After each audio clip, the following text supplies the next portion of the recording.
Glória a Deus por essa oportunidade a qual o Senhor tem nos concedido, né? Nesta manhã, estamos na sua casa, no dia 20 de outubro de 2020. Louvado seja o nome do Senhor. É um privilégio para todos nós, você que está em casa nos assistindo, né? Só vai ter mais uma aula online, né? Que é o próximo domingo, é o sermão do trimestre. E a partir de dia 5 de outubro, vamos estudar sobre a Jó, o livro de Jó, e você vai estar presente. Você é a classe única, né? Venha, participe, estude a lição, porque a lição, meus queridos, é a parte teórica. Ela é um espelho a qual você confronta a sua face, a sua vida, junto com o texto bíblico, para ver se você está dentro daquele padrão, né? A lição é basicamente isto. A lição é uma parte teórica. Veja bem, nesse trimestre nós estamos estudando tempo de conquista, fé e obediência no livro de Josué. É um livro histórico, é o 6º livro da Bíblia, né? Depois dos livros chamados Pentateuco. Josué prossegue. E a lição de hoje, particularmente, estudemos já 11 lições, né? O livro de Josué tem 24 capítulos e 645 versículos, né? Se você lê um capítulo por dia, dentro de 30 dias você leu, né? E aí nós vimos todas as lições, as 11ª, né? E hoje vamos estudar a 12ª. Louvado seja Deus. E o título da lição de hoje, são 20 de setembro de 2020, tem as cidades refúgio são estabelecidas. Se você for ler só a lição em si, você vai ficar uma vaga. Porém, essa lição nos remete para o sentido espiritual da igreja. Nós que fazemos a igreja do Senhor. As cidades de refúgio são estabelecidas, né? No capítulo 20, nós vimos todo planejamento de Deus e utilizando Josué para executar. Deus planeja e ordena ao homem que execute. E o texto do dia, né? Vamos dizer, o textuário, o texto de ouro da lição, se encontra no Salmo 46, um dos salmos dos filhos de Coré, mas que a gente, quando lê, entendemos que ele tem um grande relacionamento pessoal com Deus, e é isso que Deus quer, que a igreja, os seres humanos que compõem a igreja do Senhor, mantenha um relacionamento pessoal diário com Ele. Diz assim, Deus é, Ele nem foi nem vai ser, Ele é no presente, Ele vem sendo com você. Deus é o nosso refúgio. E fortaleza, não é só refúgio, mas fortaleza, quer dizer, ele é refúgio para você se guardar e fortaleza para se lhe defender. É ao mesmo tempo, ele lhe guarda e lhe defende. Louvado seja Deus. E fortaleza, socorro, bem presente na angústia, né? Na angústia. Quer dizer, Deus é nosso refúgio. E ele tirou aqui, o escritor da lição, com muita sabedoria, graça, realmente tem tudo a ver com a lição de hoje. A síntese, né, o resumo da lição, do pensamento do escritor, diz, assim como a cidade de refúgio de Israel, Jesus é, ele não vai ser não, nem foi, é o nosso abrigo em todas as circunstâncias da vida. Louvado seja Deus, né? A minha mãe aceitou Jesus em 72. E nós fomos criados. Minha mãe não era muito aquela frequentadora da igreja, mas tinha temor a Deus e nos ensinou algumas coisas. E ela nos ensinou uma coisa tremenda. Quando você estiver numa situação difícil, que eu não estiver por perto para lhe defender, clame pelo sangue de Jesus. Era mulher sábia, né? Quer dizer, quando você estiver numa situação difícil, que eu não estiver por perto para lhe defender, clame pelo sangue de Jesus Cristo. É porque Jesus é o nosso socorro. Jesus é a nossa fortaleza. Jesus é nosso é a nossa garantia de vitória. Louvado seja Deus. E aqui o escritor diz, assim como a cidade de refúgio de Israel, Jesus é o nosso abrigo em toda essa circunstância da vida, abrigo que dá garantia, que guarda. Louvado seja Deus. Então, vamos para entrar na lição. A introdução da lição diz o seguinte: chega ao fim a distribuição das terras entre as tribos. Então o Senhor determina o estabelecimento das cidades de refúgio. Deveria ser 6 ao todo. Em seguida, os cabeças dos pais dos levitas pede as cidades que o Senhor havia ordenado pelo ministério de Moisés para a tribo de Levi. Tudo foi realizado conforme a palavra do Senhor. Concluída essa etapa importante, Josué despediu as tribos Transjordânia, as quais cumpriram com muita galardaria a sua missão. Nessa lição, nós temos que... O bom seria se nós tivéssemos aqui um mapa para mostrar os pontos, né? Porque é uma lição que precisaria do mapa para nós detalhar alguns pontos. Veja bem, o povo, para fazer uma recapitulação, o povo saiu do Egito e vieram, né? Quando chegou à margem do Rio Jordão, já no comando de Josué, para de frente daquele obstáculo natural, e ali, chamada Transjordânia, né? A Cisjordânia era depois do rio, e eles pararam ali, e 2 tribos e meia, Gade, Rubens e meia tribo de Manassés se estabeleceram ali. Né? Então, aí veio a travessia do Mar Vermelho, a travessia do Jordão, aí veio a derrubada do muro de Jericó, aí veio a cidade de Ai, e aí se prosseguiu. Esse pessoal, todos eles, homens guerreiros, eles acompanharam as batalhas, porém as suas famílias, aquelas pessoas doentes, as mulheres, as crianças, ficaram lá. Né? E na lição de hoje nós vamos ver que quando Josué vai, quando termina as batalhas mais cruentas, né? Josué o despede e eles voltam à sua cidade. Que não foi uma detração de Deus. E vamos ver que eles, por isso, pagaram um preço. Porque quando nós determinamos alguma coisa que não perguntamos ao Senhor se é da vontade de Deus, Deus até permite. Porém, nós arcamos com as consequências. Porque não foi o Senhor que determinou, né? E quando mesmo que o Senhor determine, mas nós fazemos o nosso jeito, o jeito que queremos, desobedecendo, fazendo aquilo que Deus nos agrada a Deus, nós mesmos paguemos a consequência nos deu. Mas o ponto 1 da lição diz o seguinte: Deus ordena estabelecer cidade de refúgio. O que eu acho lindo no livro de Josué, e uma sequência de Moisés, das atitudes de Moisés, Josué aprendeu com Moisés e colocou em prática, era depender da direcionalidade de Deus. A Bíblia, todo o livro de Josué diz assim: e o Senhor falou a Josué que faça assim. E o Senhor falou a Moisés que faça assim. Então, eram homens que tinham um ouvido sensível à voz de Deus. Isso requer para nós, nos dias atuais, como é que estão nossos ouvidos espirituais. Nós estamos sensíveis à voz de Deus, porque muitas vezes nós queremos tanto uma coisa que não damos ouvido àquilo que Deus está dizendo.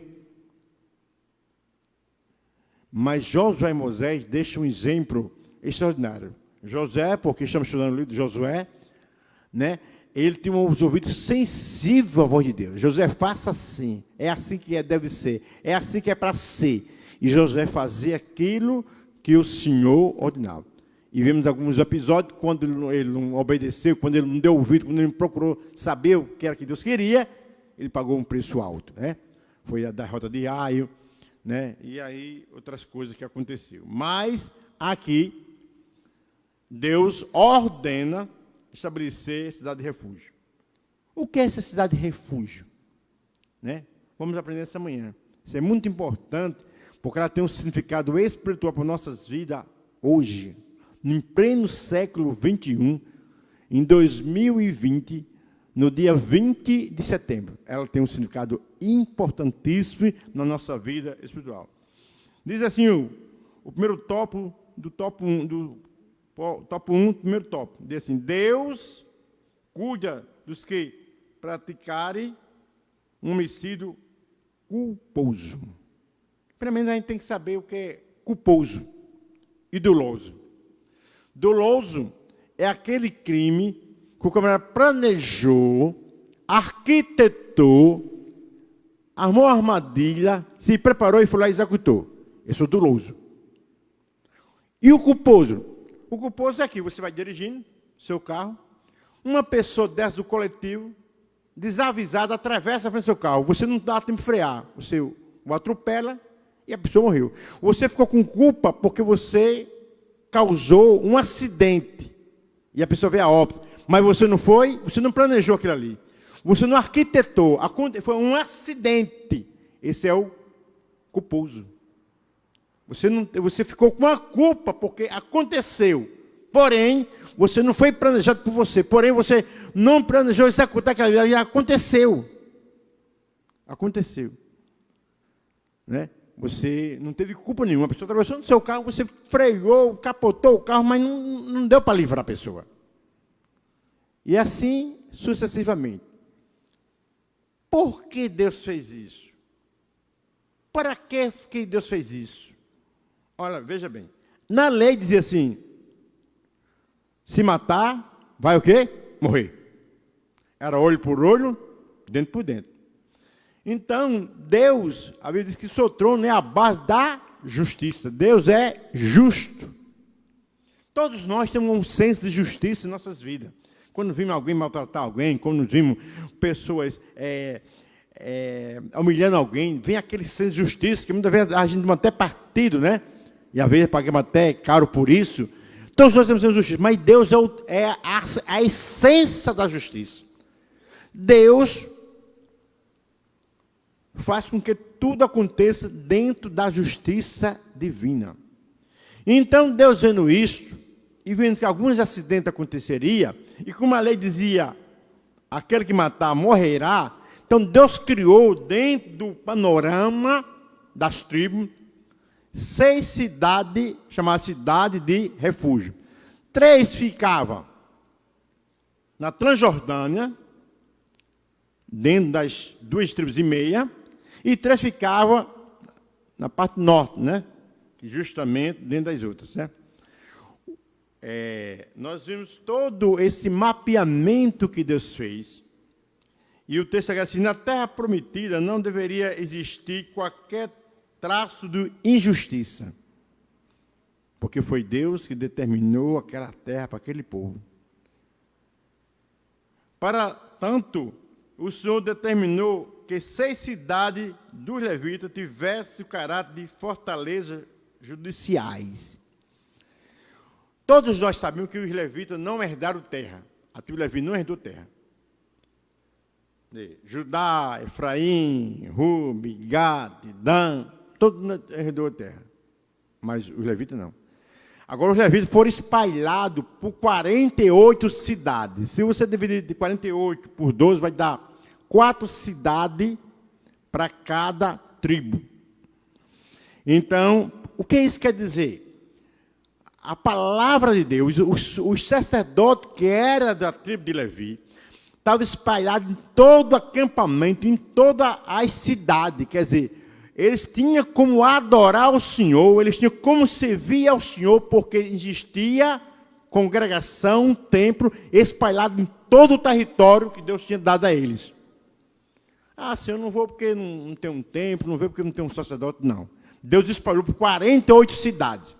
E das 48, Deus escolheu 6 para ser refúgio daqueles que cometiam um crime sem planejar. Por acidente. O cara estava cortando lenha, o machado torava, cortava o pescoço do outro, estava com ele lá, o cara morria.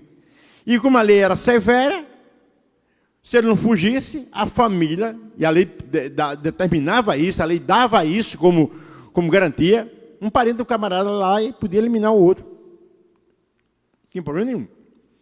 Porém, como Deus é justo, e se acontecesse um negócio desse, você estava lá arando, daqui a pouco o boi bravo soltava e pisava lá o seu companheiro, você ficava com a culpa, você não teve culpa, o boi enfureceu, né? Então Deus, Ele cuida nos mínimos detalhes, meus irmãos. Isso tem um significado espiritual extraordinário. Mas vamos para frente. O acusado do assassinato, então, por ser livre arbítrio, iria à cidade de refúgio, lugar de salvação. Veja bem.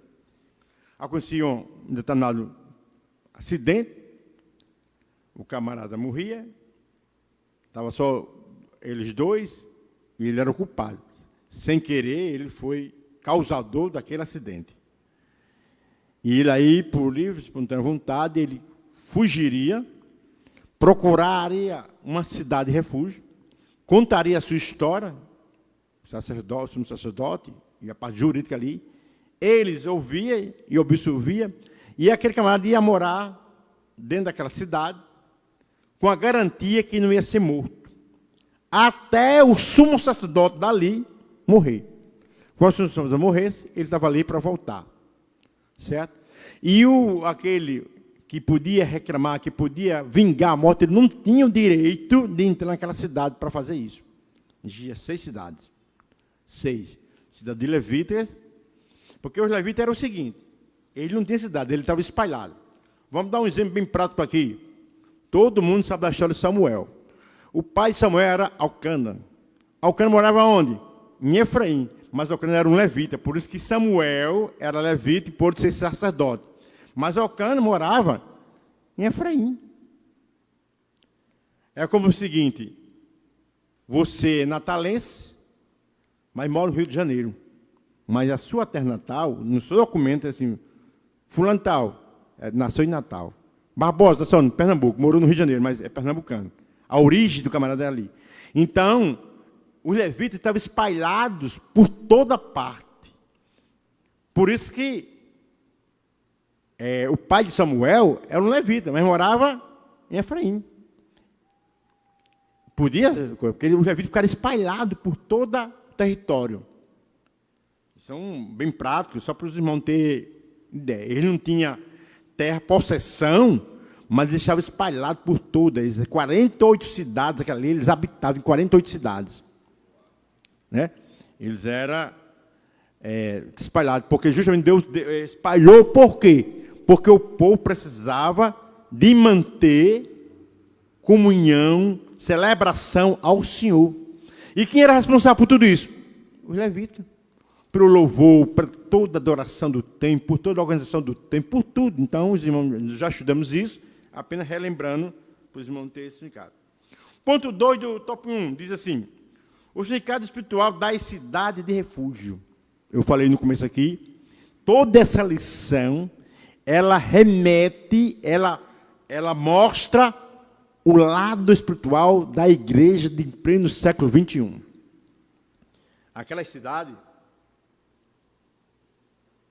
de refúgio mostra, nos dias atuais, nós vivemos lá no mundo, não conhecia Jesus, praticando toda sorte de pecado, e era o pecado, quando o homem não tem o Espírito Santo de Deus, é uma coisa natural, até prazeroso, faz parte da vida, né?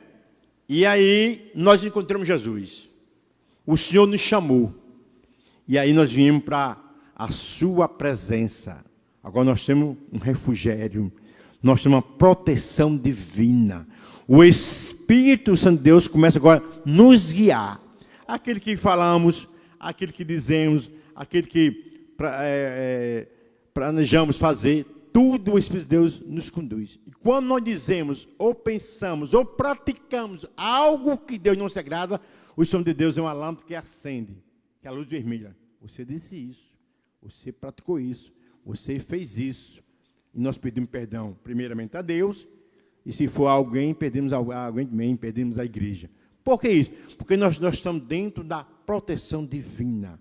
Nós estamos dentro da cidade de refúgio, que é a igreja do Senhor, que foi tirada, a eclésia, é uma palavra grega, que foi tirada do mundo para servir ao Senhor. Então, o crente, ele tem essa proteção divina, ele tem o Espírito Santo de Deus, e o Espírito Santo de Deus é quem nos conduz, o Espírito Santo de Deus é quem nos fala conosco, o Espírito de Deus é quem faz com que possamos ter um relacionamento pessoal. Por isso que o apóstolo disse que nós não sabemos orar como convém, mas o Espírito de Deus intercede por nós, nossas orações. Louvado seja Deus. Então, o significado espiritual. Nessa cidade do refúgio, a vida do agressor não era protegida necessariamente por um forte esquema de segurança com soldados, armas, etc. Mas, sobretudo, pelo próprio Deus que, na sua palavra, garantia-lhe o salvo-conduto. Assim são tipos de Senhor Jesus Cristo, pois quando as pessoas cansadas e sobrecarregadas vão a Ele, arrependidas, buscando segurança eterna, Ele tira o fardo pesado das acusações, coloca-lhe um senso de responsabilidade para que não peque mais, um fardo leve. Eles vindo a mim, todos que estáis cansados, e vos refrigerarei. Quer dizer, Jesus tira aquele peso de culpa do pecado. Né? Diz que Lutero, uma certa vez, teve um sonho. E o sonho, o adversário, o inimigo, se apresentar a ele assim: você fez isso, você fez. Relacionou tudo que Lutero tinha feito antes de se converter ao cristianismo, antes de se tornar homem de Deus na sua plenitude. E quando terminou, no próprio sonho, Lutero assim: agora escreva embaixo: o sangue de Jesus Cristo nos purifica de todo pecado. Aleluia. É esse sangue, esse refúgio, essa cidade a qual nós somos abrigados, é que nos garante a vitória. Agora, interessante, o camarada cometia lá aquele crime, culposo, corria para a cidade para não ser morto, lá era ouvido, contava a sua história, a sua versão, né? As pessoas ali ouviam, o tribunal ali absolvia e ele entrava para a cidade. Mas ele não era proibido de sair, não. Podia sair a hora que ele quisesse. E aqui o texto diz, o texto bíblico que diz, o escritor retirou do texto, botou na lição, que ele não tinha uma guarda 24 horas protegendo de soldados armados. Ele não precisava andar armado para se proteger. Quem o abençoava, quem o guardava era o próprio Senhor, que era a garantia de Deus na vida daquele camarada. Agora ele podia sair. Agora, se ele saísse, a responsabilidade era dele. Era o seguinte: Deus disse assim: se você cometeu isso, você vai ter a minha proteção dentro da cidade de refúgio. Você vai se isolar naquela cidade. Você vai trabalhar, você vai viver ali. Agora, se você sair, aí eu não tenho mais responsabilidade. É como nós estamos na igreja, né? Às vezes nós estamos na igreja, muitas pessoas estão no evangelho, se criam no evangelho, lá vai. Aí diz assim: eu vou dar uma volta no mundo, eu só conheço um lado da vida, eu quero conhecer outro lado. Ou então aceita Jesus, e agora nessa pandemia muita gente se afastou dos caminhos do Senhor, né? Deus proíbe? Não. Agora você vai arcar com a sua responsabilidade. Enquanto você está aqui, eu sou sua proteção divina, eu sou seu refúgio, a sua fortaleza. Você saiu, você vai ficar vulnerável. Vulnerável. Então, veja como tem a coisa tem todo sentido espiritual. É melhor estar aqui dentro da casa do Senhor, fraquinho, frágil, que ser forte lá no mundo, porque lá no mundo ninguém é forte.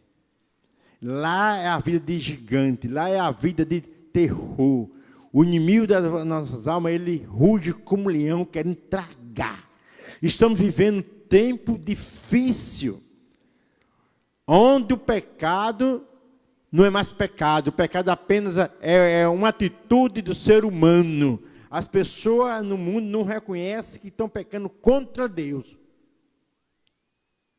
A única entidade que reconhece pecado é a igreja, porque a igreja sabe que tudo aquilo que fazemos que não é de Deus torna-se pecado, porque torna uma ofensa contra o Senhor. O pecado é o quê? É errar o alvo, é fazer algo que Deus não se agrada.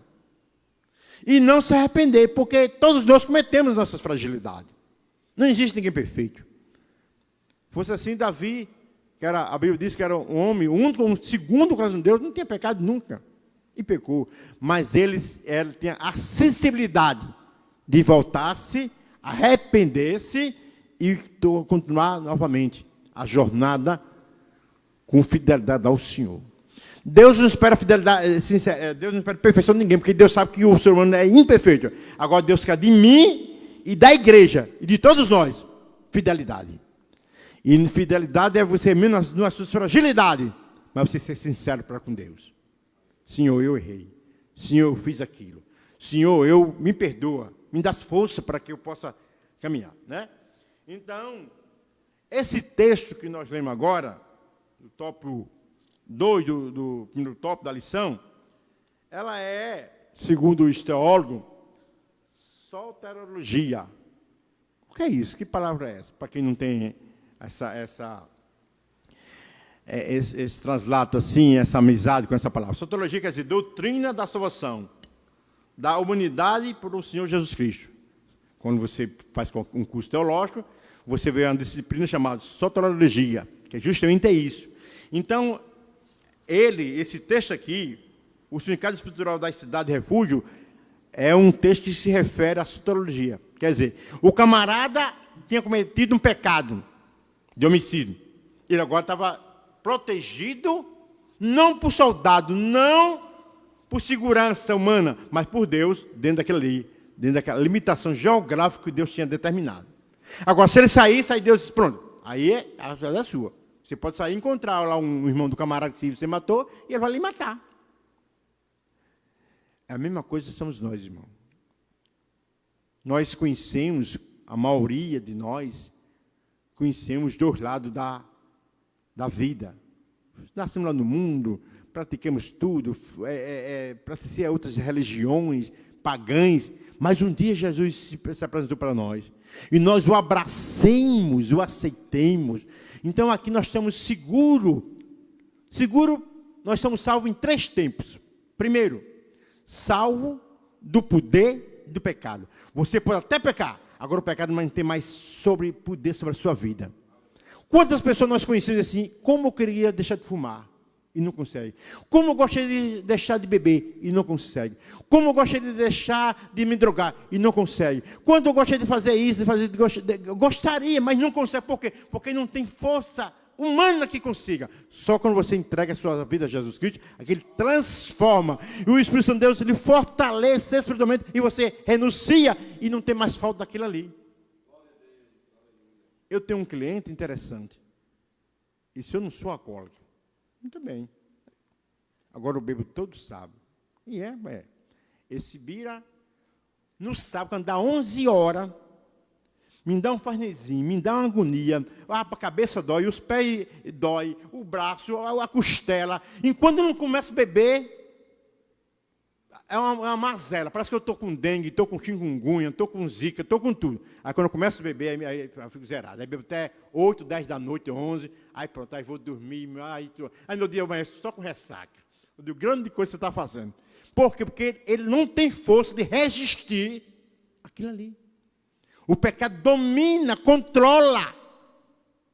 Quer dizer, psicologicamente ele passava todos os dias, mas no domingo, no sábado, de 11 horas. Ele disse, 11 horas, ele disse, pronto, não precisa nem olhar para a hora, ele já começa a sentir a cor. Quando olha, eita, 11 horas. Porque justamente ele é escravo do pecado. Escravo do pecado. Né? Então nós somos salvos disso aí. Nós somos salvos do poder do pecado. Somos salvos da fúria do pecado. Né? Aquela fúria do pecado, nós não temos mais. Aquele desejo de pecar, não temos mais. E somos salvos da futura ira de Deus. Que um dia vai topar. Assim como topou com Sodoma e Gomorra. Vai topar. Então, o poder não tem mais força sobre a nossa vida do pecado. Os desejos são controlados pelo Espírito Santo de Deus. Pode até vir, e vem. Mas você se controla não com suas forças, mas porque o Espírito Santo de Deus lhe orienta, lhe capacita. e futuramente da ira divina. Então, aquele camarada estava seguro ali, como nós estamos seguros na presença de Jesus Cristo. Né? O terceiro tópico da lição, o terceiro ponto do tópico 1, diz assim: o perigo de sair da cidade de refúgio. Existia um perigo. Totalmente. Quando ele saía daquela cidade, se ele saísse por conta própria, ele podia sair. Qual era o que ele podia sair? Com a morte do sumo sacerdote. Lembre que aquela cidade estava regida, antes que fosse qualquer cidade, qualquer tribo, mas estava sendo regida pelos levitas. Pelos levitas. Então, tinha um sumo sacerdote. Então, agora, se aquele sumo sacerdote morresse, estava livre para sair. Mas, se não, ele estava saindo por conta própria. Então, meus queridos, nunca queira e nunca saia fora da presença do Senhor. É a presença de Deus que nos garante a salvação. Ninguém deu levar cerebral nas nossas cabeças, ninguém fez com que nós fizesse isso. Nós temos uma cosmovisão diferente da sociedade mergulhada no pecado. Nós somos pecadores, falhamos, cometemos coisas que desagradam a Deus, sim. Mas aí nós temos um auxílio, um advogado chamado o Senhor Jesus Cristo. E o Espírito Santo de Deus, esse amigo eterno que mora dentro de nós, para nos ajudarmos, a nos erguermos espiritualmente e tornarmos a nossa jornada, porque não é fácil, a jornada é difícil, longa, mas nós somos vitoriosos. Segundo o irmão lá em São Rosado, o irmão sobrinho, o pastor Milton conheceu muito, ele dizia que o caminho é tão estreito, o caminho para ir para o céu é tão estreito, viu, Raimundo, que Jesus morreu um pé em cima do outro. O irmão sobrinho era um homem assim, semi-analfabeto, mas que tinha uma oração, eu gostava de orar perto dele. Barbosa, ele tinha uma oração bonita, ele sabia entrar na presença de Deus, que eu ficava perto dele, de joelho, só para ouvir a oração dele, eu ficava caladinho ali, porque ele sabia orar com uma graça. Era carroceiro, mas ele tinha uma graça de Deus admirável, admirável, admirável. E ele disse assim: olha, irmão, o caminho é tão estreito que Jesus morreu com um pé em cima do outro. E é estreito mesmo. O largo, a porta larga, é a porta que leva para a perdição. Cuidado na porta que você está escolhendo. A porta estreita é o caminho para o céu. Porque o caminho para o céu é um caminho de renúncia. E não é fácil renúncia. Não é fácil, não. É difícil. Porém, quando você abre o coração, que o Espírito Santo de Deus entra em você, que você é guiado pelo Espírito Santo de Deus, ele vai dando força, graça, orientando, capacitando, e você vai vencendo. Você olha assim para trás e diz: meu Deus, eu já caminhei isso tudinho. Eu aceitei Jesus, alguém disse que eu só ia passar uma semana, já faz 10 anos, 15 anos, 20 anos, e eu estou servindo ao Senhor, mesmo dentro das minhas limitações, sim, porque o Espírito Santo de Deus tem lhe ajudado e é o seu guia. O hino 51 disse: vem me guiar, meu Senhor, né? Vem me guiar-me, louvado seja Deus.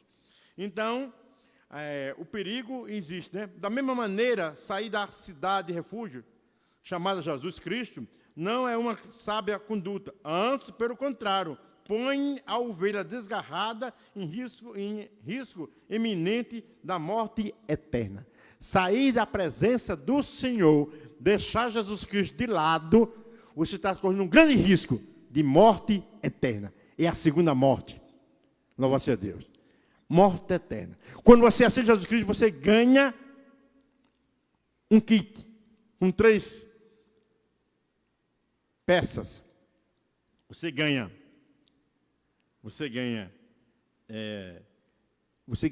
justificação, você é justificado, você é regenerado, você é justificado e você é santificado, né? Logicamente que essa terceira peça depende de você. A santificação é algo palatino, é do dia a dia. Você vai procurando ser santo, porque essa santidade vai procurando agradar a Deus, servir a Ele, aquilo que Ele alistou. Então, é o seguinte: quando o camarada sai da presença de Deus, ele está correndo um grande risco de morte eterna. Enquanto ele está aqui, ele está seguro da vida eterna. A vida com Deus, a vida com o Pai, com o Filho, com o Espírito Santo. E nessa vida, Jesus disse a Pedro que nessa vida nós ganharíamos 100 vezes mais. E por fim, a vida eterna. E nós ganhamos nessa vida proteção, ganhamos paz, ganhamos alegria, ganhamos satisfação, ganhamos certeza de segurança e salvação. Estamos na cidade de refúgio chamada a igreja, que é a noiva do Cordeiro. Ô irmão, como é bom ser crente, como é bom você pertencer a essa família, a essa cidade. Ponto 2. Os levitas exigem sua herança. Havia uma promessa feita de Deus, no ministério de Moisés ainda, que os levitas iam ter herança. Uma herança. Deus não deixa ninguém sem herança. O apóstolo Paulo diz que nós somos co-herdeiros de Deus.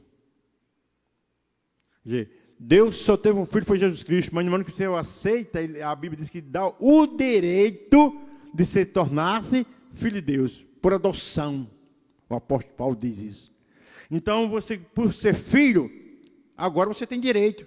Você vai herdar, você vai ter herança. E aqui os levitas, conhecedores da promessa que Deus tinha feito, através de Moisés, eles agora chegam para Josué e exigem sua herança. Certo? Diz o seguinte, primeiro ponto, a demora em conhecer a herança dos levitas. Deus falou com Josué para que fosse separado a cidade de refúgio, no que foi obedecida. O Senhor estava lembrando indiretamente a necessidade de fazer a oferta aos levitas, pois a cidade de refúgio deveria estar entre as heranças dele, mas nada foi feito nesse sentido. Infelizmente, a liderança somente deu a cidade aos levitas, depois que eles a reivindicaram. Interessante. Como nós, seres humanos, irmãos, somos falhos. Somos, muitas vezes, ingratos. Não reconhecemos, muitas vezes, o trabalho de alguém. Não valorizamos, muitas vezes, o esforço de alguém. Logicamente que toda recompensa vem do alto, vem de cima. Mas Josué conhecia a promessa, qual Deus tinha feito, da herança dos levitas, mas até então, ele não tinha ainda chamado e dado assim o título de propriedade aos levitas. E aí os levitas, conhecedores de tudo, já que estava estabelecido, as grandes guerras já tinham acontecido, os levitas foram a Josué e os principais disseram, ó, nós temos nossa herança também. Nós não vamos herdar terra como as outras tribos, mas nós temos nossa herança também, que Deus nos deu. Quer dizer, eles precisavam de moradia. Por isso que eles foram espalhados em 48 cidades. Né?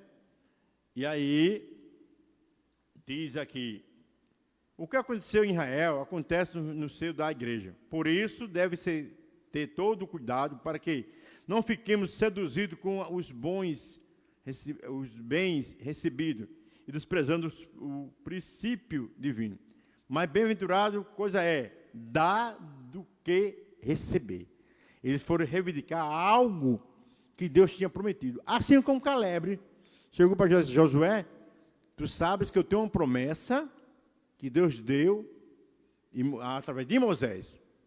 E Josué foi, está aqui, sua promessa, a sua herança, a qual Deus deu. Assim os levitas cobraram de Josué da herança. E aí o estabelecimento das cidades dos levitas. Os levitas receberam 48 cidades, porque até então os levitas estavam soltos. Eles não tinham possessão, né? Como Judá, como Ruben, como Efraim, como Dan, não tinha essa possessão. Eles, o Senhor mesmo disse que Deus era quem cuidaria deles. Porém, eles precisavam de estabelecimentos. Estabelecer. Todo mundo agora não estava mais no deserto, vivia no acampamento. Não, todo mundo agora tem a sua casa. Todo mundo agora tem onde você pousar. E eles não tinham ainda. E eles sabiam da promessa, e Josué também sabia, os príncipes também sabiam. E aí eles foram a Josué. E Josué, temente ao Senhor, conhecedor daquilo que Deus tinha prometido, os levitas receberam 48 cidades. Em volta delas ficaria resguardada uma faixa de terra de 450 metros, a partir da muralha, para o posto, e mais 450 após, 900 metros ao todo, de cada lado, norte, sul, leste e oeste, e a cidade do meio, para ali morarem e cuidarem de suas famílias e seus animais. Os levitas se dedicavam completamente a Deus e ao seu serviço. Por isso o Senhor os colocou em lugares estratégicos de honra, espalhados por toda a terra prometida. Deus, em sua sabedoria, porém, deu aos sacerdotes as cidades nas terras de Judá, Benjamim, próximo a Jerusalém, que seria a cidade do grande rei. Quer dizer, Deus espalhou os levitas por todo canto. Deus não pegou assim como fez com Judá. Judá, isso aqui é seu. Dan, isso aqui é seu. Não. Deus espalhou os levitas. Por quê? Porque o povo precisava da parte religiosa. O povo precisava de um guia religioso para que eles pudessem se voltassem para Deus. Olha, irmão, se Deus fez isso, o povo ainda se tornaram rebelde e contra Deus, mas se Deus não tivesse feito isso. Então, quando você vê alguém dizer assim, não, eu sou crente em casa, eu não preciso de pastor, eu não preciso de dominação, tenha muito cuidado. O meu pastor é Jesus, amém. Mas aqui na terra nós precisamos também de líderes, homens de Deus, homens que nos dirigem, homens que são guiados pelo Espírito Santo de Deus. Precisamos, né? Há uns 10 anos atrás, teve uma lição, inclusive o escritor vai voltar a escrever agora a próxima lição, que ele tinha feito pego um dado do IBGE, naquela época, 4.800.000 pessoas no Brasil, chamado cristão desengrejado. Qual é a sua igreja? Não tem igreja não, eu sou cristão, eu vou hoje à Assembleia de Deus, amanhã eu vou à Batista, domingo que vem eu vou a Bom Retiro, no outro sábado eu vou a Adventista, pessoas que não têm compromisso com Deus. São pessoas que querem os benefícios de Deus, mas não querem assumir compromisso, porque na hora que você se congrega, não é a igreja, não é a entidade que vai levar você para o céu. Quem levar para o céu é o Senhor Jesus Cristo. Porém, Deus quer que no momento que você aceite a Ele, você tenha arca com a responsabilidade de servi-lo. Você haja uma identificação, uma identidade como cristão. Eu sou membro, eu sou evangélico de tal igreja. Isso é importante. Por quê? Porque você tem um referencial. Referencial. Você tem um referencial dentro da sua família, é seu pai, foi sua mãe, é um irmão mais velho, é um tio, é uma tia, uma avó, um avô. Todos nós precisamos de um referencial. Você veja as pessoas que caem no mundo do crime muito cedo, procura saber delas que elas não têm um referencial. O pai não valia nada, a mãe também pior, o avô não tem. Aí então criam umas pessoas sem referencial, aí criam uma pessoa sem temor, sem respeito, sem sinceridade, sem caráter, porque não tem referencial. Espiritualmente nós precisamos, nosso referencial maior é o Senhor Jesus Cristo, que é o nosso Salvador, mas humanamente nós precisamos de um referencial. Não, quem manda na minha vida sou eu, o pastor não termina, dirigente de coração. Não, irmão, não, nós somos uma hierarquia. Sabe por que as Forças Armadas funcionam? A Marinha, o Exército Aeronáutica, sabe por quê? Porque existe hierarquia. Existe hierarquia. Respeito, consideração, determinação, ordem. Mas as pessoas querem ver uma vida depravada, sem ordem, sem respeito, sem consideração. E muitas vezes querem trazer esse costume para a igreja também. Sem disciplina. Sem correção. Não. A vida, ela é feita de regras. Barbosa foi militar? Foi, certo. Mas lá tem hora de chegar. Um dia que chegar atrasado, vai explicar e pode ser até punido. Por que você chegou atrasado? Não, porque o homem quebrou. Sim, mas porque você saiu mais cedo. Isso em qualquer canto. Você chega lá na empresa, pá, o dedo lá. Por quê? Porque a vida é assim. Muitas pessoas, muitos cristãos querem viver a vida solta, na banguela. Não.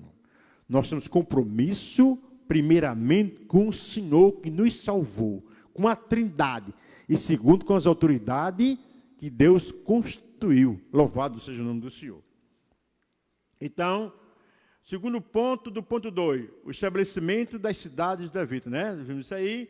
Terceiro ponto, a fidelidade de Deus. Josué declarou a fidelidade de Deus, pois deu o Senhor a Israel toda a terra que jurara dar a seus pais.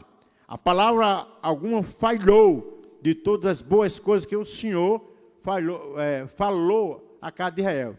Tudo se cumpriu. E que, enfim, chegara o tempo de paz, pois o Altíssimo tinha dado repouso de todos os lados. E nenhum de todos os seus inimigos pôde resisti-lo. Todas as coisas que lhe sucederam, desde o dia que saíram do Egito, cooperaram para o bem dos israelitas, que amava a Deus.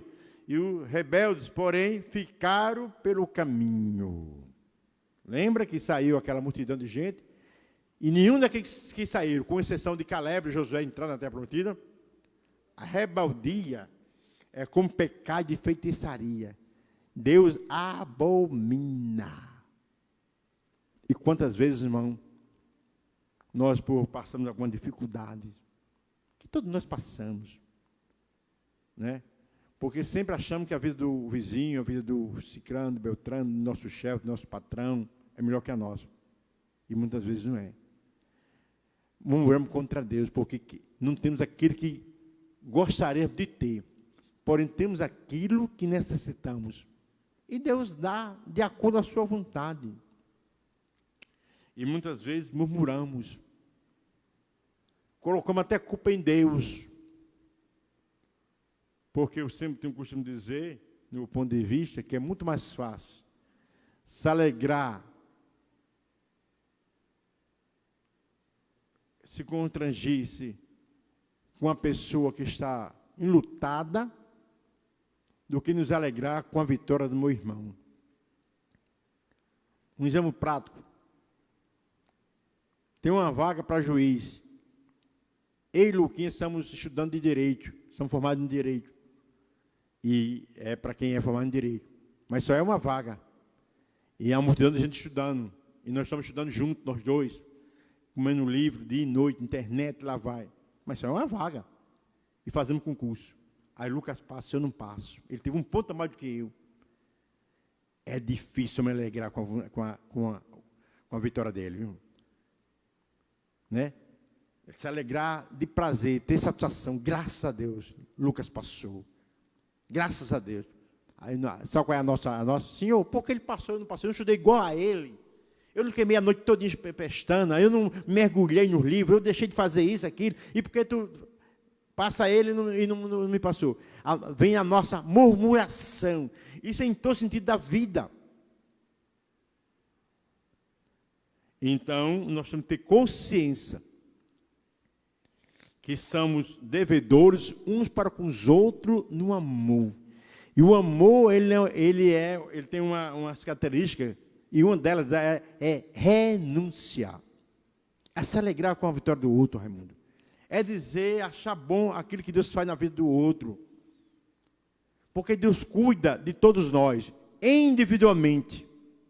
Individualmente. Então, a fidelidade de Deus foi extraordinária. Aquilo que Deus prometeu, lá o patriarca Abraão, depois a Jacó, depois a Isaac, a José, a tirada do povo do Egito, tudo aquilo que Deus falou, cumpriu. É por isso que a igreja do Senhor assim, Jesus voltará. Porque quando você olha para os textos bíblicos, a palavra de Deus, tudo que Deus falou, se cumpriu, literalmente. Então nós estamos aguardando esse arrebatamento, não sabemos se é hoje, se é amanhã, se é depois, se é daqui, não interessa. Vai acontecer, vai acontecer. Porque quem falou foi Jesus. Ele disse, vou para o céu. Mas voltarei outra vez, levarei para mim mesmo. Vou preparar lugar para toda a humanidade. Terceiro ponto da lição. Josué abençoa os Reubenitas, os Gatitas e a meia tribo de Manassés. Vocês sabem, os irmãos sabem que nessas 12 tribos, tinha 2 filhos de José, né? Era Efraim e Manassés. Eles foram bem interessantes, irmão, que na divisão das terras, haveria um sorteio, né? E a parte, e o sorteio, mas você vê o seguinte, quando você faz qualquer coisa que você determina Deus para agilizar, a boa parte dos filhos de José ficaram com a boa parte da terra, a terra que já era, vamos dizer, mandava leite e mel. Por quê? Porque Deus tinha feito uma promessa a José. José foi um homem generoso para com seus irmãos. José não foi um vingador, José não foi um murmurador, José não foi um homem lacundo, não. José, quando viu os irmãos naquela situação, ele entendeu que Deus tinha preparado tudo, levado para ali, para justamente cuidar dos seus irmãos. Porque José fosse um vingador, disse, agora eles vão me pagar. Agora eles vão saber o que é bom para tosse. Né? Agora saber com quantos pau faz uma canoa. Agora eu estou precisando da carne seca. Porque tem uns hinos aí, cuidado, viu? Aquele que me viu sofrendo, me ajudou, agora está vendo eu no pau. Ele agora está lá embaixo, eu estou em cima. Cuidado nesse tipo de hino, que é hino de exaltação humana. Nada de Deus. O que é Deus como José, quando viu seus irmãos, teve compaixão.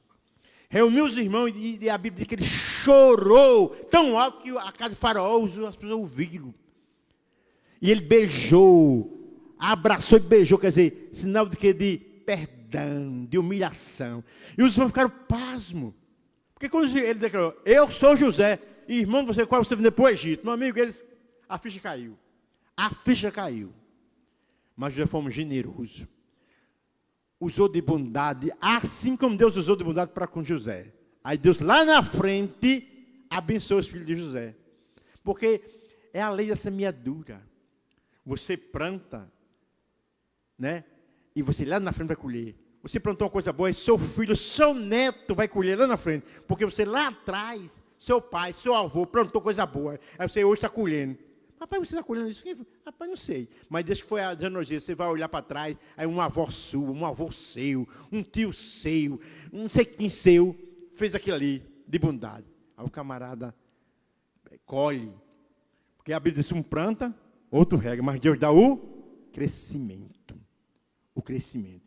Então, essa família aqui, né? Uma vez concluída a tarefa de distribuição das terras, não obstante ainda houvesse muito território a ser conquistado, Josué libera as tribos de Rubi, Gade, e a meia tribo de Manassés para voltar à terra da possessão deles. Obviamente, não tinha tido uma totalidade territorial tomada da terra prometida. Mas vamos dizer assim, 70% tinha sido tomado.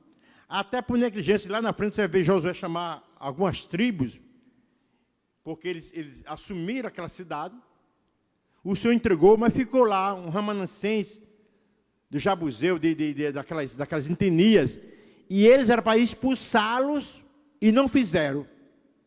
Como começar a conviver com ele. E aí, lá na frente, eles vão se revoltar contra esse povo. E Josué dá uma cobrada deles. Mas chegou um tempo, as guerras, grandes batalhas, tinha findado, a coisa tinha maneirado, a coisa tinha apaziguado, né? Estava vivendo tempo de paz, mesmo convivendo com alguns que não eram totalmente hebreus, dentro ali daquelas terras, fincado alguém ali, mas estava tranquilo. Aí Josué reúne eles e o abençoa para eles voltarem, porque ele tinha deixado sua família, além do Jordão lá, né? Sua família estava lá, seus filhos, suas esposas, aqueles talvez mais velhos, aqueles com problema de saúde, e Josué os reúne para eles voltarem à sua terra, vamos dizer, a terra da possessão que eles tinham recebido. E diz o seguinte, Josué libera as tribos de Rubi, a tribo de Rubi, Gade e a metade da tribo de Manassés, para voltar à terra da possessão deles. Aqueles nobres guerreiros haviam passado muitos anos longe de suas famílias, batalhando pela terra prometida, e agora poderia voltar para os seus lares e abraçar seus familiares. A missão que lhe foi outorgada é que abraçaram com todo o empenho. Estava concluída. Na vida ministerial, olha aqui para a gente, na vida ministerial, muitos são comissionados para realizar algo importante para Deus. Mas nem sempre todos conseguem completar todo o seu desígnio, como foi o caso dessas tribos. Uns plantam, outros rega e outros colhem. O certo é que o propósito de Deus sempre serão alcançados. Alcançado. Às vezes, irmão, nós falamos demais coisas que não devemos falar. Eu já vi alguém dizer assim, fulano foi ser missionário, passou lá 8, 10 anos no campo exterior e depois volta. Como é que pode? O cara vai ser missionário e volta? Não, missionário é missionário, não volta não. Volta, irmão, volta. Deus determinou o tempo, aquele camarada lá, aquela família lá, passar 5, 6, 8 anos, pronto. Passou aí, Deus agora volta, meu filho, sua terra natal. Cada pessoa, Deus trabalha individualmente. A terra totalmente ainda existia adversário, inimigo. Porém, estava apaziguada, vivendo um tempo de paz, tranquilidade. As grandes batalhas tinham acontecido, eles tinham sido vitoriosos, Deus sendo a vitória. E agora chegou o tempo deles voltarem para suas terras. Para a terra a qual Deus tinha dado a eles, que eles quiseram ficar ali. Para voltarem para tomar conta das suas famílias, dos seus filhos, para produzir, para viver em paz. E eles escolheram aquelas terras lá, pediram para ficar lá. A coisa, irmão, que nós fazemos e depois nós pagamos um preço.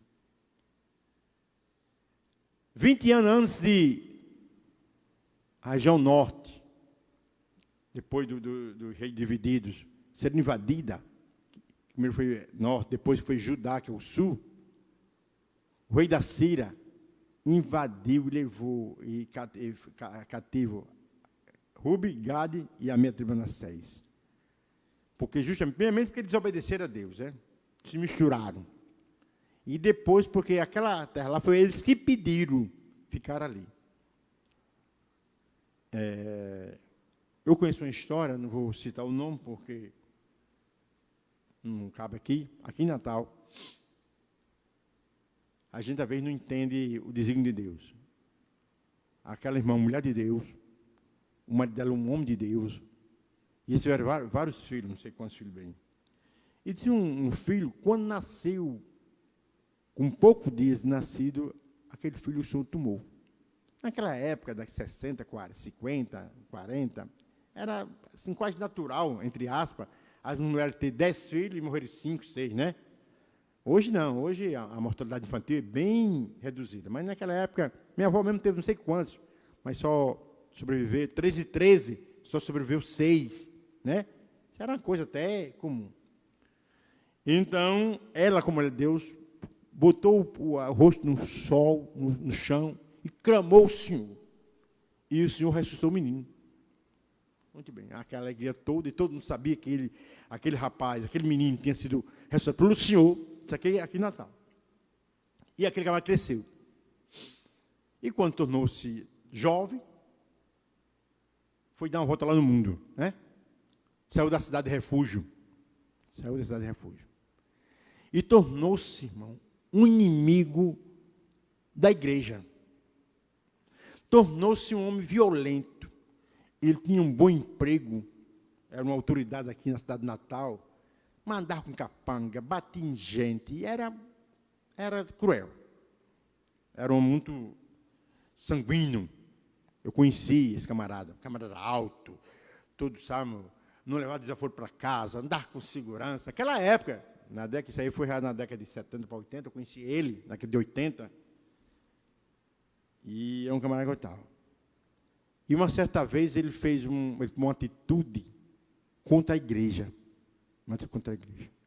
E quando ele chegou na casa da mãe dele, foi exorbar. Eu fiz assim, ó, com a igreja da senhora. Ela olhou no olho dele e disse: você mexeu com todo mundo até hoje, Deus tem lhe poupado. Agora você mexeu com a igreja do Senhor. Se prepare que Deus vai tomar providência. Irmão, com pouco tempo, assassinaram aquele homem, que até hoje ninguém sabe o que foi que matou aquele homem. Mataram durante o dia, em pleno comércio, em pleno movimento. A própria mãe profetizou. Você mexeu com muita gente, e Deus tem lhe poupado. Agora você mexeu com a igreja do Senhor. A igreja tem dono. Então, Aí veio o quê? Aquela oração que ela insistiu com Deus, Deus ouviu. E até poupou, ressuscitou. Mas lá na frente ela pagou um preço muito alto. Chorou amargamente. Muitas vezes, irmão, nós passamos certas adversidades e lutamos com Deus. E Deus até permite. Mas lá na frente nós pagamos o preço alto. Então, sempre é bom a gente aceitar e entender a soberana vontade de Deus. Porque Ele é boa, agradável e perfeita. E ela muitas vezes nos contraria totalmente o nosso querer, a nossa vontade. A vontade de Deus contraria, nós ficamos chateados. E reclamamos com Deus, e até murmuramos, até falamos. Reclamar com Deus, você desabafar com Deus, faça. Agora não murmure não. Mas desabafar, desabafe. Senhor, eu vou aceitar a tua vontade, mas eu estou chateado. Pode dizer, Deus compreende. Então, aquele pessoal lá, Rubi, Gade e a metade de Manassés, escolheram ali, mas depois foram os primeiros a tornar cativos. E nunca mais voltaram. Veja a diferença deles e da região norte. Veja a diferença de Judá. Judá foi, mas com 70 anos eles voltaram. Porque mesmo Judá sendo desobediente, mas eles se conscientizaram que estava indo para lá, que estava lá no cativeiro, por causa da sua desobediência. E aí Deus, eles reconheceram isso e voltaram para a sua terra natal, Neemias, né? Esdras, e assim sucessivamente. Então, essa meia tribo. Aí diz o ponto 1 que Deus, 2 tribos e meia são dispensadas, né?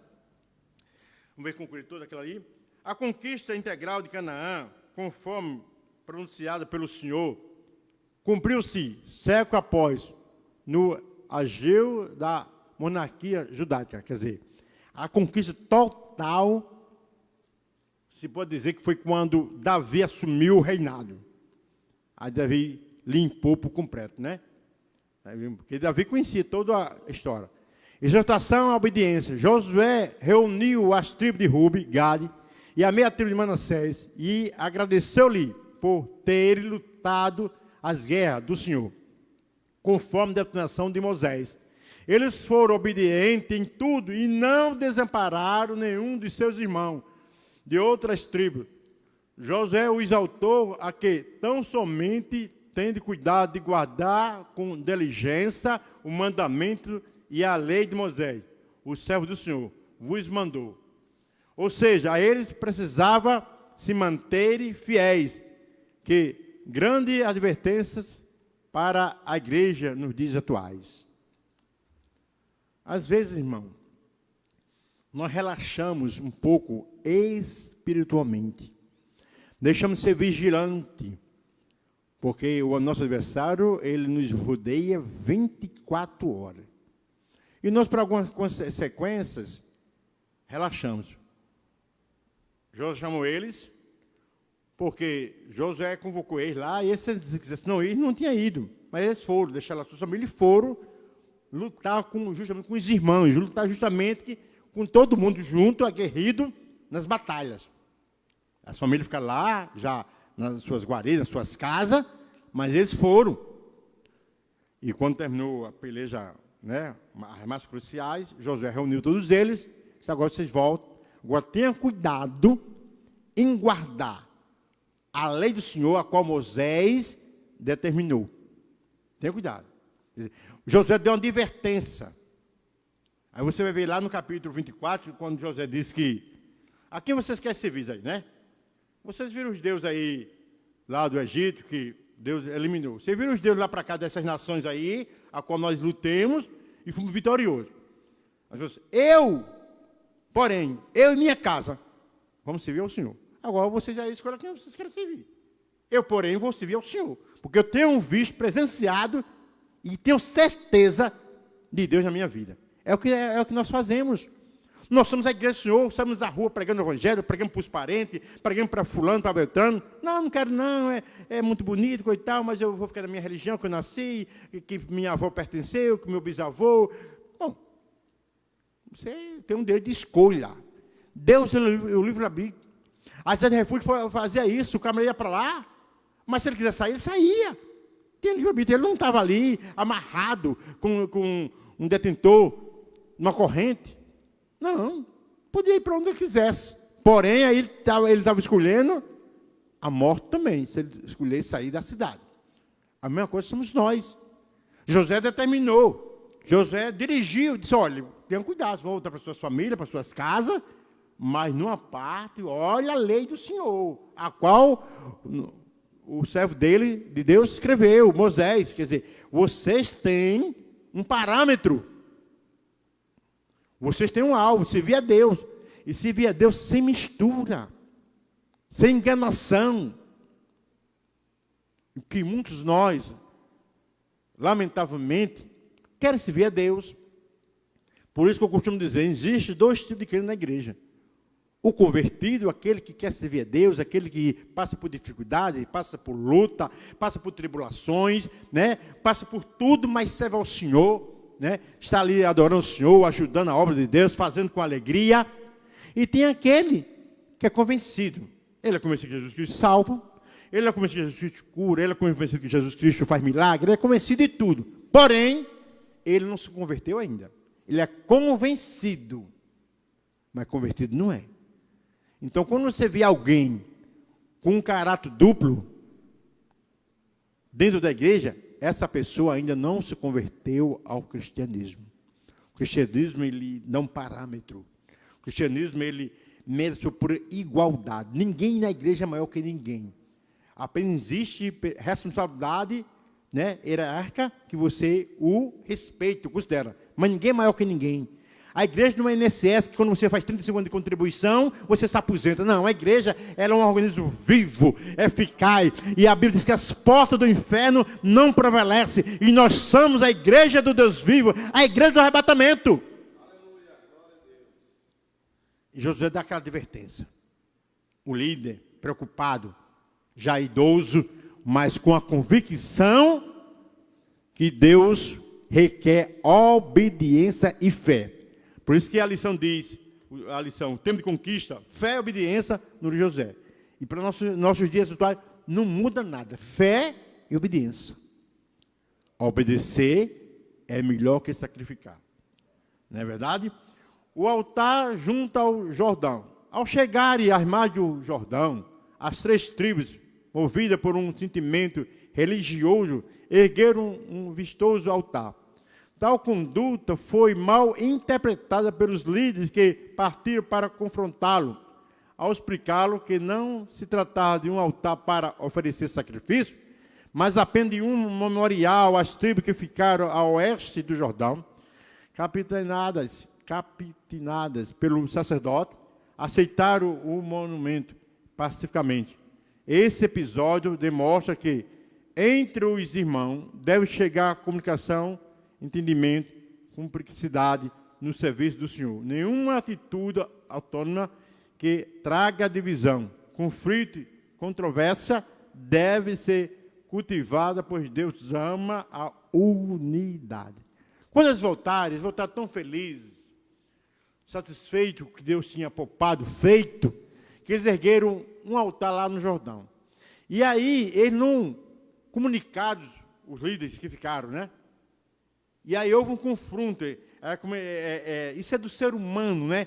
Como é que fulano tal fez isso, não me comunicou? Quando eles foram saber por que aquele monumento, disse, não, mas é um altar não de sacrifício, é um altar apenas de agradecimento a Deus que nós fizemos, né? Isso mostra que na igreja nós temos que haver algo muito importante, a comunicação, né? A comunicação é algo, a unidade, a união, a renúncia. Eu renuncio aqui para Barbosa poder fazer, Barbosa renuncia para que o Lucas possa fazer. Então, essa renúncia do dia a dia, do meu querer, da minha vontade, do meu ego, né? De querer se apresentar, é muito importante. Por quê? Porque quando você faz isso de coração aberto, você faz isso para a obra crescer, você faz com o intuito de o reino de Deus crescer, Deus se agrada. Mas não quero fazer nada isoladamente, para chamar atenção, para ser o cara, para ser o homem da vez, não. A gente tem que ser como o sal. O sal, ele é essencial na comida, porém ele não aparece. Quando ele aparece, a comida não presta. Está salgada demais. Mas quando você botar o sal na medida certa, você come e a comida está o quê? Saborosa. Igual açúcar. Você pegar um copo de café, meter açúcar, vai ficar mel, então fica repugnante. Mas se ele um docinho na medida certa, você toma e é agradável.